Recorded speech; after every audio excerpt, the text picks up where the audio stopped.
Nama Tuhan Yesus, Bapak Ibu, kita kembali berjumpa dalam channel kesayangan kita, yaitu Yezia Channel, dalam program yaitu Renungan Kristen pada episode kali ini. Dan hari ini sama-sama kita siapkan hati kita akan yaitu memulai Renungan Kristen kita pada kesempatan ini. Sebelum kita mendengarkan firman Tuhan, kita ambil sikap kita berdoa di hadapan Tuhan. Terima kasih Tuhan buat kebaikan-Mu, kasih setia-Mu dalam kehidupan kami. Kesempatan yang ini kami akan mendengarkan firman-Mu. Roh Kudus, mampukan setiap kami, berikan kami hikmat, pengertian, agar kami mengerti setiap firman Tuhan yang disampaikan. Ajar, didik, tegur, hiburkan setiap kami. Kami percaya di balik firman-Mu yang disampaikan ada kuasa, mujizat, pengharapan, jalan keluar bagi setiap kami. Kami sambut firman Tuhan dalam nama Tuhan Yesus. Kami sudah berdoa dan mengucap syukur. Sama-sama kita katakan, amin. Puji Tuhan. Shalom Bapak Ibu. Bagaimana kabarnya? Doa saya Bapak Ibu selalu dalam lindungan Tuhan, dalam berkat Tuhan, bahkan dalam pemeliharaan Tuhan yang sempurna.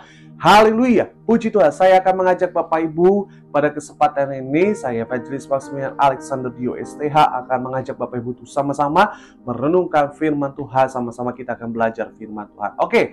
Kita mari Bapak Ibu, saya mengajak untuk buka Alkitab kita dari 1 Petrus 5 ayat ke-7. 1 Petrus 5 ayat ke-7. Yang sudah dapat katakan puji Tuhan.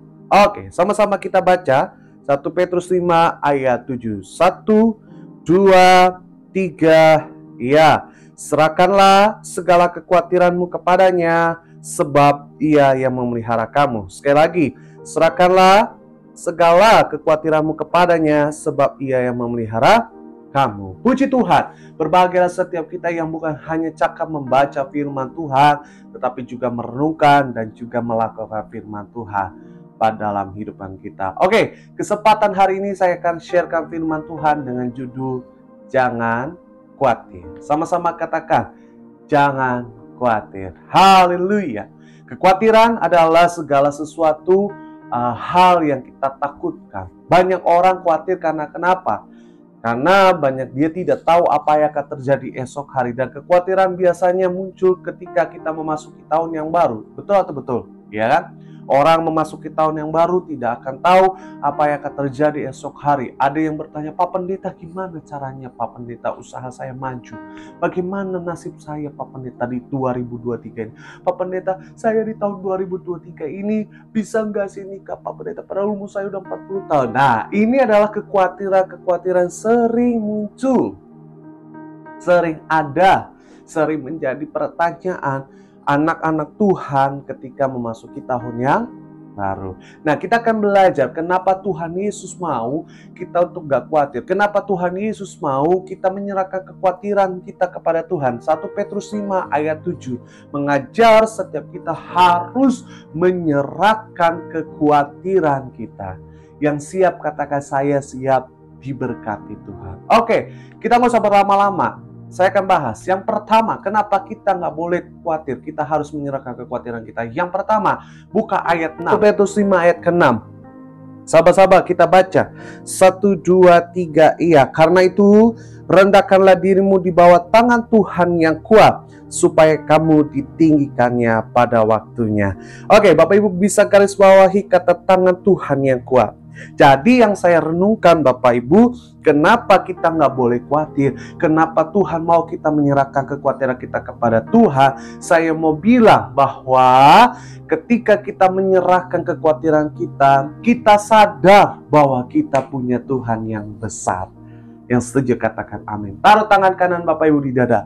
Sama-sama katakan, saya punya Tuhan yang besar. Amin. Yes, di Alkitab ayat 6 ini dicatat bahwa kita tangan Tuhan yang kuat. Makanya Alkitab dengan jelas menyatakan bahwa kita nggak boleh takut. Kita nggak boleh khawatir akan hidup kita. Kenapa? Karena Tuhan sudah kasih tahu ketika kita menyerahkan kekhawatiran kita, kecemasan kita, ketakutan kita, ada tangan Tuhan yang kuat. Kuat untuk apa? Yang pertama, kuat untuk menolong saudara. Yang kedua, kuat untuk apa? Menopang hidupmu. Yang ketiga, kuat untuk apa? Membimbing, menuntun langkah kita. Makanya Mazmur bilang apa? Daud bilang apa? Tuhan adalah gembalaku, takkan kekurangan aku. Artinya Tuhan mau ngajarkan, Tuhan mau mengingatkan sebagai kita sebagai anak Tuhan, bahwa kita nggak boleh takut, kita nggak boleh khawatir. Kenapa? Karena Tuhan menopang setiap kita, tangan yang kuat. Artinya kalau tangan kuat kita berarti punya Tuhan yang besar, Tuhan yang menciptakan langit dan bumi, yang menjamin hidup kita. Makanya Bapak Ibu, ketika engkau berusaha membuka toko usahamu, jangan takut, jangan khawatir akan masalahmu. Ya kan, akan usahamu ada nggak ya pembeli?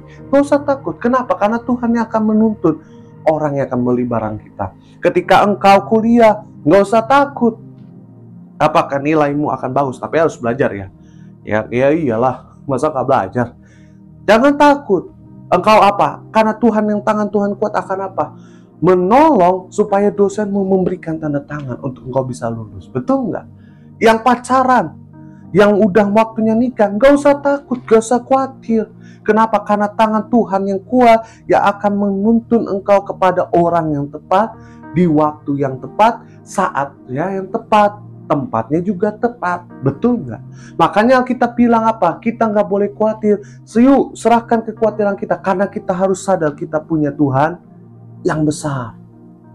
Yang setuju katakan amin.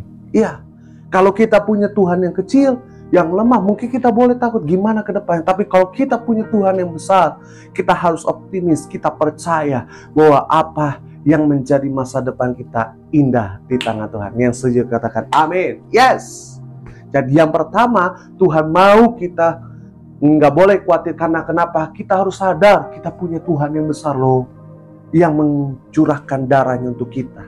Yang setuju katakan amin. Oke, itu yang pertama. Yang kedua, Bapak Ibu, ayat 6 tadi sudah kita baca. Yang kedua, Bapak Ibu bisa garis bawahi kata pemeliharaan, memelihara kamu. Yes. Jadi yang kedua yang saya dapatkan, kenapa kita nggak boleh khawatir? Kenapa Tuhan mau kita menyerahkan kekhawatiran kita? Karena sudah ada pemeliharaan Tuhan yang sempurna. Amin. Ketika orang khawatir, ketika orang takut, ketika orang cemas, ketika orang gelisah, biasanya matanya akan tertutup. Betul nggak? Biasanya akan apa? Bersumbu pendek. Dia akan nggak tahu, nggak bisa ngelihat ke depannya. Tapi saya mau bilang, Tuhan ingatkan setiap kita untuk nggak khawatir. Karena kenapa? Di depan Tuhan udah siapin pemeliharaan Tuhan yang sempurna. Berkatnya sempurna. Mau ada masalah, tantangan, pergumulan dalam hidup kita, no problem, gak masalah. Tetapi kita bisa melihat pemeliharaan Tuhan yang sempurna. Saya mau bilang Bapak Ibu, sebagai hamba Tuhan, saya sudah lama mengenal Tuhan dan hidup dalam Tuhan.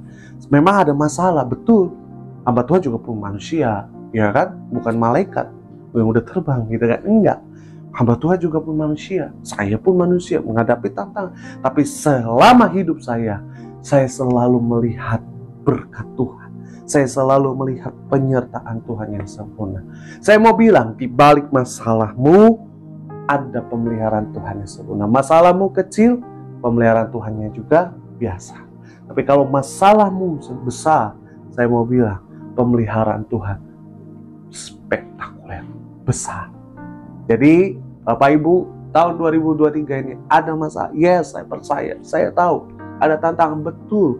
Tapi saya mau bilang, jangan takut, jangan khawatir. Yuk, serahin khawatiran kita sama Tuhan. Percaya aja sama Tuhan. Aku percaya Tuhanku dahsyat. Aku percaya Tuhan punya rencana pemeliharaan yang sempurna. Amin. Gak mungkin Tuhan diam membiarkan kita jadi jadi gembel gelandangan. Gak mungkin. Tapi Tuhan akan menuntut kita jadi orang yang baik, orang yang sukses. Yang setuju katakan amin. Oke, yang ketiga, yang terakhir. Buka ayat 8. Kenapa Tuhan mau kita menyerahkan kekhawatiran kita?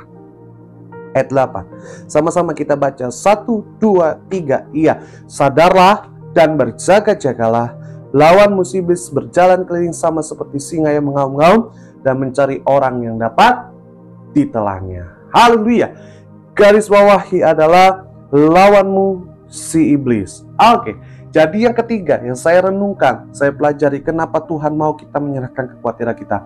Karena Tuhan mau kita jangan buka celah.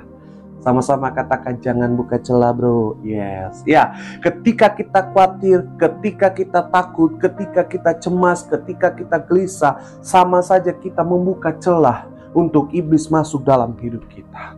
Makanya Tuhan ingatkan, kamu jangan khawatir.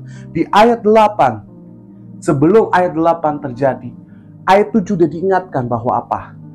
Jangan khawatir. Serahkan kekhawatiran. Tuhan tahu ketika engkau khawatir, engkau gak akan bisa melihat hal yang positif. Matamu akan tertutup. Dan ketika matamu tertutup, buka celah untuk iblis masuk dalam hidup kita.